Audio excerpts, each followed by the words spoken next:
Next topic है आपका fuel. अच्छा, फ्यूल क्या होता है? अभी मैंने आपको जैसे बताया था कंबशन के बारे में। कंबशन पढ़ने से पहले थोड़ा सा आपको बता दूं तो व्हाट इज अ कंबशन। तो कंबशन वर्ड में एक शब्द छुपा है जो कि है कंबस्ट। कंबस्ट का मतलब होता है जलना। तो जब कोई चीज जलती है तो उसमें एक सब्सटेंस की जरूरत पड़ती है और वो उसी सब्सटेंस को कहते हैं फ्यूल।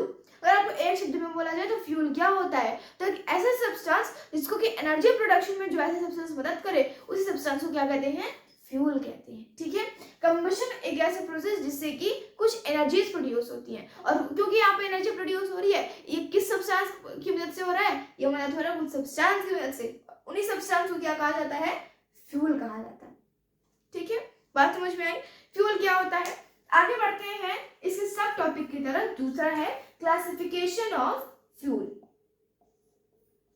तो जो फ्यूल होता है उसको 3 बेसिस पर क्लासिफाइड किया गया है।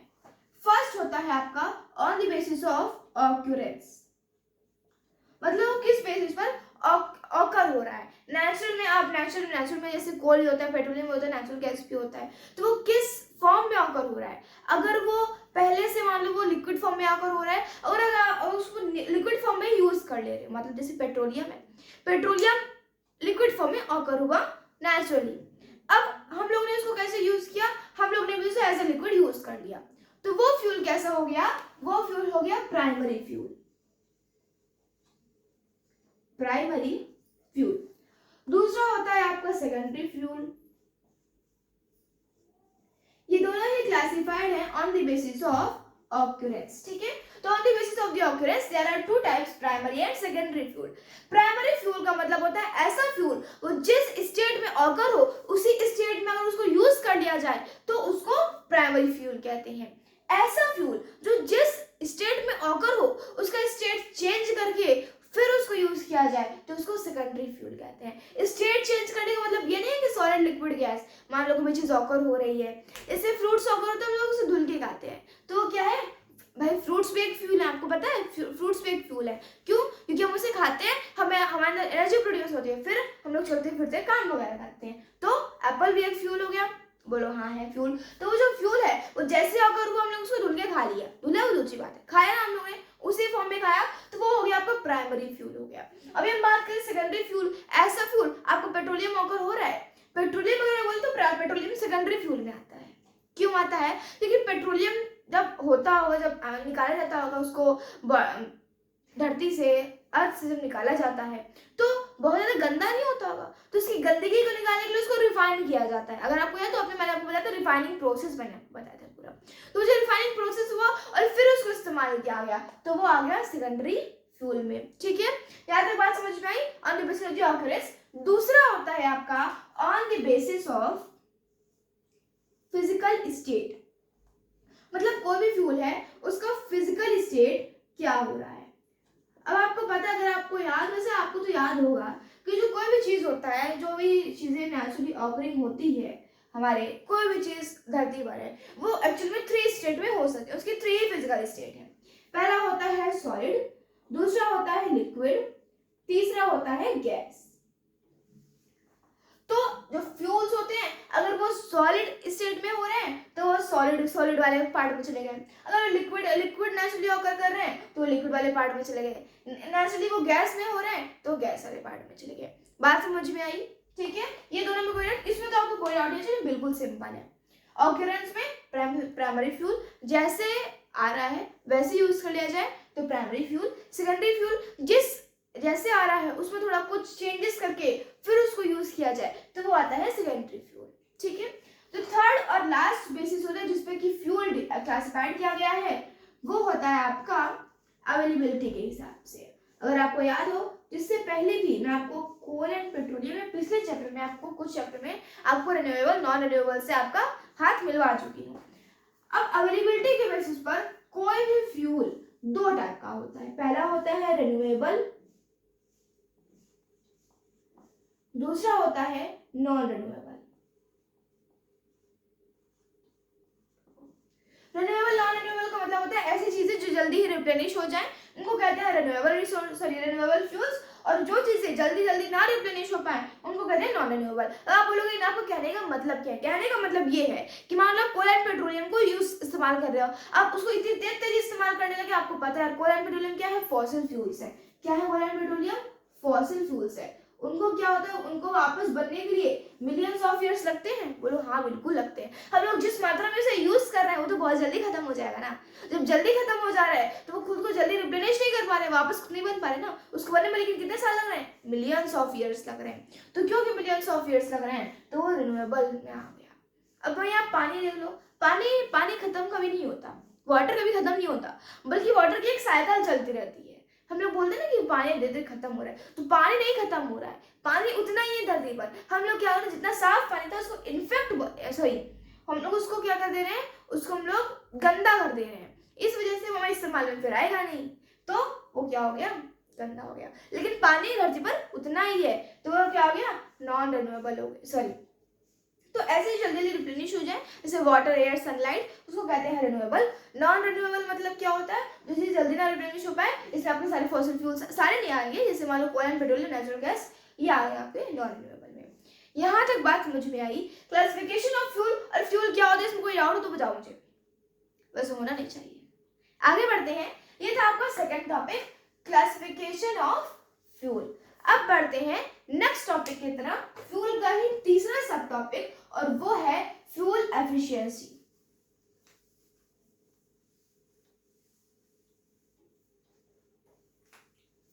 फ्यूल एफिशिएंसी,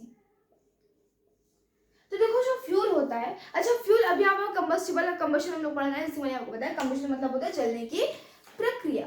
तो जो फ्यूल जलता है, जब उसको फ्यूल को जलाया जाता है तो कितनी एनर्जी प्रोड्यूस कर रहा है, कितनी एनर्जी प्रोड्यूस कर रहा है, उसको कहते हैं फ्यूल एफिशिएंसी। मुझे पता है आपको कुछ नहीं समझ में आया, फिर से समझो कि फ्यूल एफिशिएंसी का मतलब होता है, कंबशन से रिलेटेड करके पढ़ोगे तो चैप्टर, क्योंकि कंबशन है तो इसी से रिलेट करके पढ़ोगे।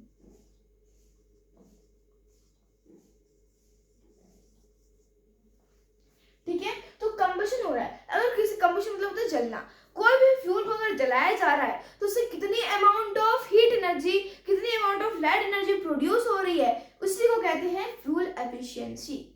फिर से सुनो, ये फ्यूल को जलाया जा रहा है, फ्यूल को कंबस्ट किया जा रहा है, तो कितनी अमाउंट ऑफ आपको हीट प्रोड्यूस हो रही है, कितनी अमाउंट ऑफ हीट प्रोडक्शन कर रहा है, इसको कहते हैं फ्यूल एफिशिएंसी।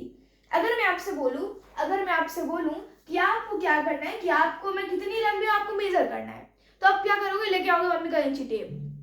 अगर मैं आपको बताऊं कि अच्छा मेरे कितने आने, तो आप जल्दी से नाप दोगे। लेकिन अगर मैं आपको ये बोलूं कि ऐसे वुड जलाओ, यानी कि 1 किलो बस आप क्या जलाओ, 1 किलो आप लकड़ी जला दो, लकड़ी जलाने के बाद उसमें से कितनी आग निकल रही है, इसको मुझे मेजर करके बताओ, तो आप नहीं बता पाओगे। अब बोलोगे कि दीदी कभी आपको मेजर ही नहीं किया जा सकता, तो इसका आंसर नहीं है। अभी चलो आगे देखो। फ्यूल एफिशिएंसी का मतलब समझ में आया कि किसी भी फ्यूल को जलाने पर कितनी हीट और लाइट एनर्जी प्रोड्यूस हो रही है, उसी को कहते हैं क्या, फ्यूल एफिशिएंसी। ठीक है, फ्यूल एफिशिएंसी में दूसरा टॉपिक है आपका, इसके अंदर ही है कैलोरीफिक वैल्यू। अच्छा, कैलोरीफिक वैल्यू का मतलब क्या होता है, what is a calorific value. तो देखो कैलोरीफिक वैल्यू मतलब होता है 1 kg ऑफ फ्यूल को अगर कंबस्ट किया जाए, 1 kg फ्यूल को अगर हम जलाया जाए तो कितना अमाउंट ऑफ एनर्जी वो प्रोड्यूस कर रहा है, उसको कहते हैं कैलोरीफिक वैल्यू। और कैलोरीफिक वैल्यू का जो मेजरमेंट होता है ना, वो हमेशा किलो जूल में होता है, किलो जूल, शॉर्ट फॉर्म निकाले तो के से। ठीक है, फिर से नहीं समझ में तो फिर से समझो। यहाँ पे फ्यूल एफिशिएंसी का मतलब होता है कि आप कितना भी फ्यूल जला दो, कितनी अमाउंट ऑफ एनर्जी निकल रही है। क्वेश्चन नहीं पूछा था, फ्यूल एफिशिएंसी का मतलब ये होगा कि आप फ्यूल को जलाने के बाद हीट एनर्जी प्रोड्यूस हो रही है ना, तो ये कितनी हो रही है, यही होता है एफिशिएंसी। मेरी खाने की एफिशिएंसी कितनी है, मैं कितना खा पा रही है, मेरी एफिशिएंसी है। वो फ्यूल जलने के बाद कितना हीट एंड लाइट प्रोड्यूस कर रहा है, ये फ्यूल की एफिशिएंसी हो गई। फ्यूल की एफिशिएंसी दिखाने के लिए होता है कैलोरीफिक वैल्यू। अभी अगर मुझे अपनी हाइट और इसकी हाइट मेजर करनी है, कंपेयर करना है, तो आप क्या करोगे, दोनों को मेजर करोगे, लेंथ में मेजर करोगे। वैसे अगर आपको दो सब्सटेंस की फ्यूल एफिशिएंसी को मेजर करना है तो आप उनकी कैलोरीफिक वैल्यू निकालोगे। मान लो आपके पास घर में पड़ा है एलपीजी सिलेंडर और आपके पास है बाहर का वुड है आपके पास, दोनों को 1-1 किलो ले लो और फिर आपको जला दो। जितनी अमाउंट ऑफ हीट एनर्जी निकल रही है वो आप कुल किलो जूल में मेजर कर लो। अब आप इन दोनों कंपेयर कर पाओगे? बोलो बिल्कुल कर पाएंगे। वो तो कभी कभी आप देखने वाले भी कर लोगे, लेकिन कैलोरीफिक वैल्यू मतलब कि किसी भी 1 kg ऑफ फ्यूल को जलाने के बाद कितनी अमाउंट ऑफ हीट एनर्जी निकल रही है, तो उसी को कहते हैं कैलोरीफिक वैल्यू। ठीक है, अब देखो 1 किलोग्राम फ्यूल को जलाने के बाद कितनी अमाउंट ऑफ हीट एनर्जी निकल रही है। ठीक है, वो किस में आप देखते हो? वो आप देखते हो किलो जूल में। किस में देखते हो? किलो जूल में। अब आपको एक फैक्ट की चीजें बता दिया जाए थोड़ा सा, तो 1 कैलोरी में कितने जूल होते हैं, कितने किलो जूल होते हैं? तो 1 कैलोरी में, ये फैक्ट है, इसको याद कर लेना, 1 कैलोरी में 4.18 किलो जूल होते हैं। ठीक है, इस बात को कृपया ध्यान रखें। फ्यूल एफिशिएंसी मतलब समझ में आया? कैलोरीफिक वैल्यू मतलब 1 किलोग्राम फ्यूल जलाने के बाद कितना हीट एनर्जी प्रोड्यूस हो रहा है। उस हीट एनर्जी को आप किस में मेजर करोगे? किलो जूल में मेजर करोगे। और 1 कैलोरी में कितना किलो जूल होता है? 4.18 किलो जूल होता है। यहाँ तक आपको बात समझ में आई? तीसरा सब टॉपिक भी आपका इसका कंप्लीट हो गया। फ्यूल का आता है चौथा सब टॉपिक, जो कि है harmful effects of burning fuel.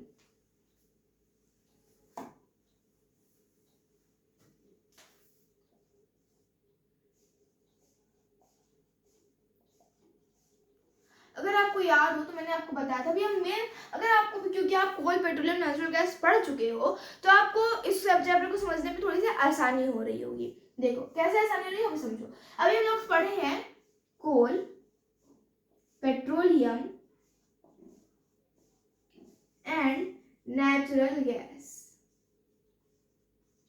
ये फ्यूल का सॉलिड फॉर्म है, ये लिक्विड फॉर्म है, ये गैस फॉर्म है, लेकिन ये तीनों ही अलग अलग चीजें हैं। ठीक है, देखो अच्छा, ये तीनों ही आपके फ्यूल हैं। ये जो फ्यूल होते हैं, आप इनको जलाते हैं तो आपको क्या मिलती है बच्चों? हीट एंड लाइट एनर्जी मिलती है। आप मान लो कहीं पे भी अंधेरा, तो आप क्या जाते हो? अंधेरे इस कमरे में कैंडल जला के पढ़ते होगे, नहीं भी पढ़ते कोई बात नहीं, कैंडल जला के अपनी काम करते हो, तो वहां पे क्या हो रहा है? उस कंबशन की वजह से लाइट एनर्जी प्रोड्यूस हो रही है। फायदा क्या हुआ? Light energy. आपको मान लो ठंडी में कभी गाँव में जाओ, तो जब ठंडी लगती है ना सुबह से बहुत ज्यादा, तो दादी लोग आग जला के बैठती हैं, आग जलाती हैं वहां पर, और उसके अगल बगल बैठ जाते हैं सब लोग। क्या? उस हीट एनर्जी को अपने अंदर एब्सॉर्ब करते हैं। मतलब क्योंकि वहां पे आग जलती रहती है, तो टेम्परेचर को, मतलब रूम का टेम्परेचर भी गर्म करती है। ठीक है, तो यहाँ पे क्या हो रहा है? ये तो उसका एडवांटेज हो गया कि फ्यूल की जलाने के बाद हीट एंड लाइट प्रोड्यूस होती है। ठीक है, लेकिन कौन सा फ्यूल? कंबशन सिर्फ करने के बाद। ठीक है, आगे सुनो। बर्निंग फ्यूल के अभी हम लोग डिसएडवांटेज पढ़ने जा रहे हैं। एडवांटेज तो आपको पता होना चाहिए, डिसएडवांटेज उससे भी अच्छे से पता होना चाहिए। What is disadvantage? तो पता होगा ना। डिसएडवांटेज पे आते हैं। देखो किसी भी चीज को अगर जलाया जाए, तो मतलब कंबशन हो रहा है, और जब कोई भी चीज जले तो किस सब्सटेंस से जल रही है? वो क्या हो गया? फ्यूल हो गया। यहाँ तक बात समझ में आई? कंबशन नहीं समझ में आएगा, वो आगे समझ में आएगा। तो कोई भी चीज जलाई जा रही है, उससे 2-3 गैस सबसे ज्यादा प्रोड्यूस होती है। सबसे ज्यादा प्रोड्यूस होने वाली जो गैस होती है, वो होती है कार्बन डाइऑक्साइड। सबसे ज्यादा प्रोड्यूस होने वाली गैस कौन सी है? CO2। कार्बन डाइऑक्साइड आपको पता हो तो कार्बन डाइऑक्साइड एक ग्रीन हाउस इफेक्ट गैस है। कौन सी गैस है? एक ग्रीन हाउस इफेक्ट गैस है। क्योंकि अच्छा, ग्रीन हाउस इफेक्ट गैस होता क्या है? अगर आपको ना पता हो तो अच्छी बात है, ना पता तो आज समझ लो। ग्रीन हाउस इफेक्ट गैस मतलब होता है कि एक ऐसी गैस जो कि जब सूर्य से जब गर्मी आती है, तो ऐसी गैस जो कि सूर्य की आने वाली गर्मी को अपने एटमॉस्फेयर से, अपने अर्थ के एटमॉस्फेयर से उस गर्मी को वापस न जान दे, तो उसको कहते हैं ग्रीन हाउस इफेक्ट गैस। वो क्या करती है? वो उस एनर्जी को पकड़े रहती है, और इसी को कहते हैं ग्रीन हाउस इफेक्ट गैस। ठीक है, ग्रीन हाउस इफेक्ट गैस में मेन आती है कार्बन डाइऑक्साइड। कार्बन डाइऑक्साइड मतलब समझ में आया? कार्बन डाइऑक्साइड, अच्छा कार्बन डाइऑक्साइड पता ही होगा। ग्रीन हाउस इफेक्ट गैस समझ में आया?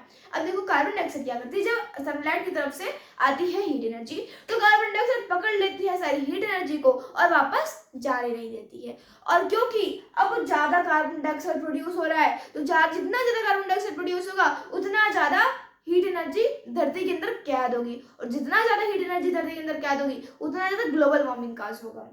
ग्लोबल वार्मिंग क्या होता है? It cause the global warming. दिक्कत ये नहीं है कार्बन डाइऑक्साइड ज्यादा प्रोड्यूस हो रहा है, दिक्कत ये है कि कार्बन डाइऑक्साइड की वजह से ग्लोबल वार्मिंग बढ़ रही है। ग्लोबल वार्मिंग क्या होता है, राइट इन कमेंट सेक्शन, यार ये तो पता होगा। आगे देखो, दूसरी चीज, दूसरा गैस जो सबसे ज्यादा प्रोड्यूस होता है वो है कार्बन मोनोऑक्साइड।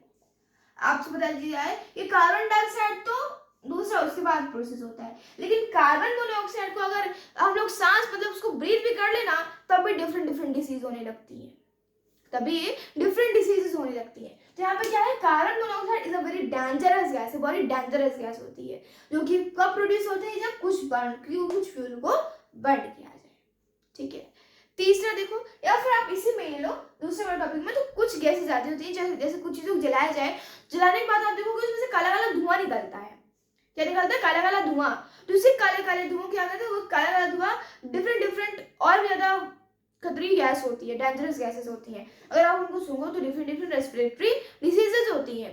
तो ये हो गया दूसरा कारण कि बर्निंग फ्यूल से क्या होता है, डिफरेंट डेंजरस गैसेस प्रोडक्शन होता है।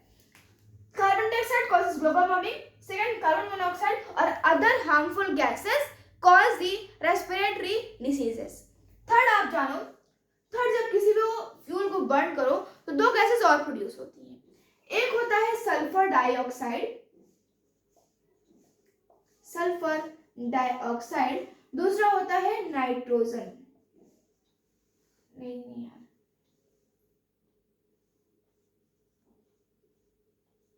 नाइट्रोजन। अब क्या होता है, जब ये प्रोड्यूस होती है तो इससे तो हम लोगों को कोई फर्क नहीं पड़ता। अब क्या होता है, ये जाती है हवा में, हवा में जब जाती है तो हवा में होती है बारिश।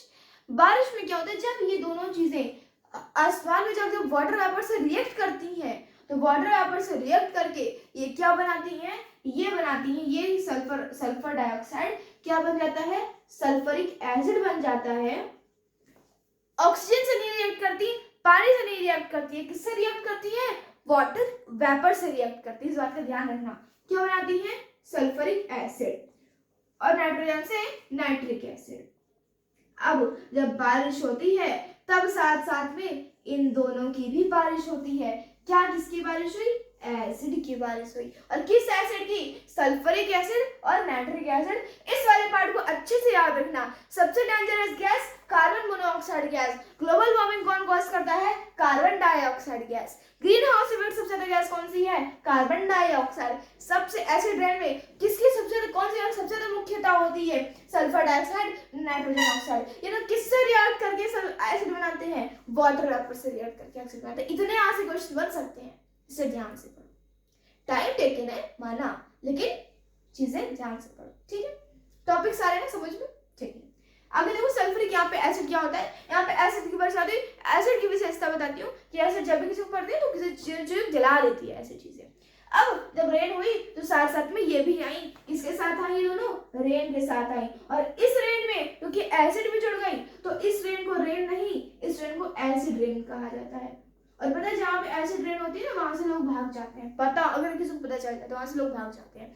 अच्छा, एसिड रेन से फिर क्या है, मान बारिश तो रोज होती है, लेकिन एसिड रेन में ऐसा क्या कहा होता है, तो एसिड रेन की वजह से जो आपको जो रिवर्स होती है ना साफ सुथरी, उसमें भी एसिड चला जाता है। अब क्योंकि उसमें एसिड चला गया तो पानी में रहने वाले एक्वाटिक एनिमल्स का क्या होगा भाई, वो तो फिर मर जाएंगे ना। तो क्या हो रहा है, एसिड रेन की वजह से पहले तो पेड़ पौधे बहुत नुकसान होता है, सारे जल जाते हैं सारे पेड़ पौधे। इसके बाद आपकी वाटर बॉडी से बेकार हो गई। अगर आप रहे ना वहां सामने तो आपका जो स्किन है वो थोड़ा सा बेकार हो जाएगा, बेकार हो जाएगा। अच्छा, एक और क्वेश्चन आपसे है, राइट इन कमेंट सेक्शन कि सबसे ज्यादा सबसे ज्यादा डेंजरस एसिड का नाम बताओ मुझे। डेंजरस एसिड नहीं पता है तो लास्ट में भी आपको बताएंगे, ठीक है। यहाँ तक आपको कोई भी डाउट कोई भी डाउट में आपको डाउट है, अभी तक मैंने आपको 4 टॉपिक्स क्लियर कर दिए हैं, यहाँ तक आपको समझ में आया।